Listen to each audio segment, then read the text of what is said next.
Hey sis, welcome or welcome back to my channel. So in today's video, we are talking about everything powder. So let's get into it. All right, sis, so the number one pointer to know when to implement a powder is after all of your liquid foundation, your liquids, your creams. Once all of that is done, that is where your powders will come into play. Now, there are exceptions when it comes to, makeup hacks and things like that, where you can put powder on before foundation, just little makeup hacks when it comes to powder. But in general, powders come after your liquids or creams. So that's one thing that will, of course, make it a little easier to know when to use powder. So that's after you've done your foundation, your concealer, your liquid blush, your liquid contour, your cream contour, all of that. Once all of that is done, that is where your powder comes into play. So you guys have seen that I've already done all my liquids. So we have the base in terms of our liquid done.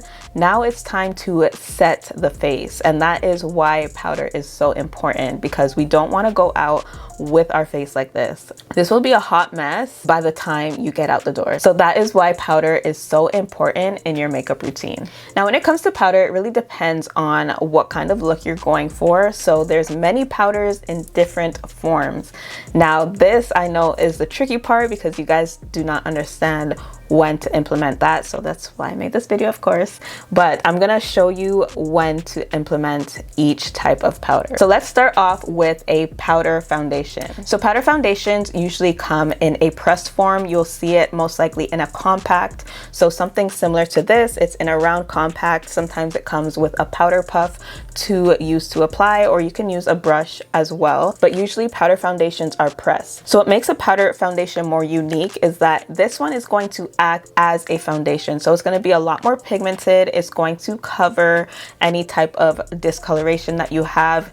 It's definitely more pigmented than any of your other powders. So keep that in mind. If it does say powder foundation, that is what it is, just a powder form of foundation. So with this, you would want to use this as your base. So this is not going to do any setting or any of that. This is what's going to be on your base, just like a regular cream or liquid foundation. So just to use in today's video, I'm going to take a fluffy brush. This one is my BK Beauty 103 powder brush. We're going to dip into that powder, and what you want to do is just work that powder on the outer area of your face. So just anywhere that you've applied foundation on the perimeter of your face. And that's really what this powder is going to do. It's just going to set that in place. And like I said, this is going to give you a really good coverage. It's going to do a lot in terms of just making sure that your skin is flawless. It conceals and it covers. Again, more pigmented, more coverage. So you guys notice I didn't use that powder underneath my eyes or in any of the areas that we highlighted or used any concealer. Now that is reserved for your setting powder. So let's get into setting powder. Setting powder is what you are going to use to set your concealer. So usually in a full face makeup look, you're using a setting powder to set all of your highlighted areas, any of the areas that you use concealer. Now when we say setting, it means we are like locking that makeup or that concealer in place, and setting usually targets fine lines and just giving you a really smooth finish. Now, what is the difference between setting and baking? Setting, again, is setting that concealer, making sure that it stays put, making sure that there's no creases, and giving us a smooth canvas. Whereas baking is you are adding a little bit more brightness and coverage to the look. So baking, you would just apply onto your skin and leave it on. People leave it on for maybe a minute or two and then sweep it off with a brush. So that's the difference in techniques. Now with setting powders, they're usually in a loose form. So the difference between a pressed powder is that it's pressed into a little compact, whereas loose is loose in like a little pot form. So that's a good way to memorize the two: pressed powder, loose powder. So I'm going to take my Huda Beauty Easy Bake setting powder. Now this actually says on it that it's a loose baking and setting powder. So you can use it for both techniques. So I'm actually going to show you both techniques. We're going to start off with setting. So when it comes to setting, I like to use a powder puff. Now these are super affordable. You can get them on Amazon. I got a pack of 12, which lasts forever. You can also use your beauty sponge. So if you're applying your foundation and the rest of your makeup with your beauty sponge, you can also use that for your powder as well. So what I like to do is just dip into my powder And with that product, you don't want to go right onto your face with this product. You want to take the back of your hand and just take off that top layer. You don't want to go in with so much powder.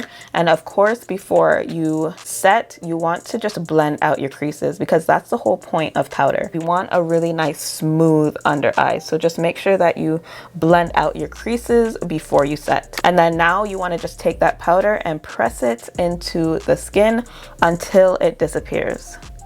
So that's the main part, until it disappears and just really settles into your skin. So again, you just want to take off the excess and then press until it dissolves.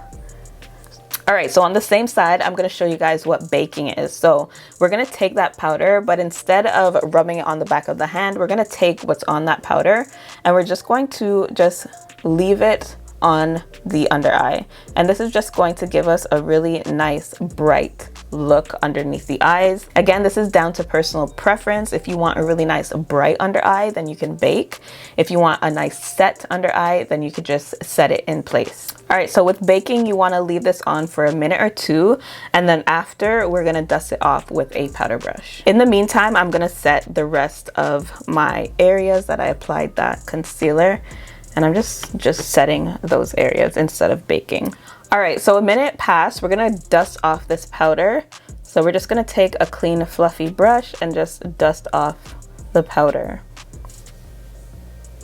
And what that does is give us a more brighter under eye. I don't know if you guys could tell, because I don't usually do this, but that's what baking would do. Now we're gonna go into the last powder, which is your finishing powder. Now finishing powder can come in both pressed and loose forms, so you can use them either way. I do have the pressed version today. So this is my Black Radiant Soft Focus Finishing Powder.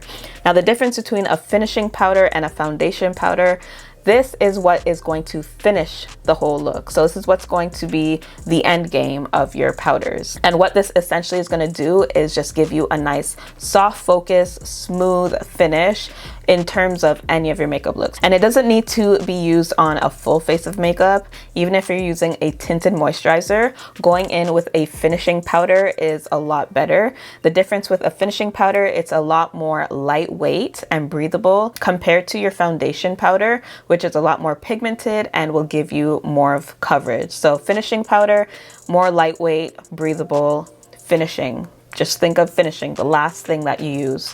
And then powder foundation is more buildable. So I'm going to use this finishing powder and just show you how I would use it. So going in with a powder brush, we're just going to dab this everywhere. And this is just going to finish up the look and really bring everything together.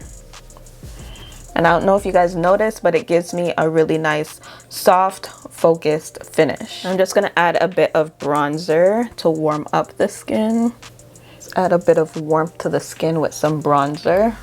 And then again, you can go in with your finishing powder just to blend everything together.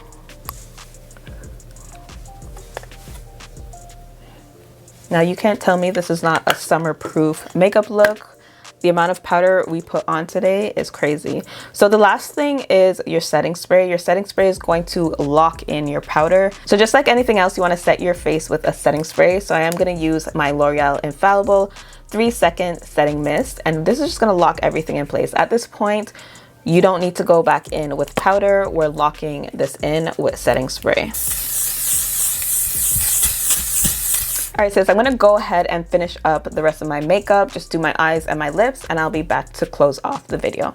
All right, sis, so this is the finishing look. So as you can see, this is how the look would turn out when you use your powders correctly, of course. So I hope I was detailed enough to just let you guys know the difference between a setting powder, a loose powder, how to bake, how to set, finishing powders, all powders at this point. So I hope I was detailed enough to kind of make it easy on you on when to apply your powder. So I hope you guys enjoyed. If you haven't checked out my most recent video, I did do a correct order of makeup video. So this is basically a step-by-step makeup tutorial on the correct order of makeup. So if you haven't checked that out, I'll leave it on the screen right here for you to check out.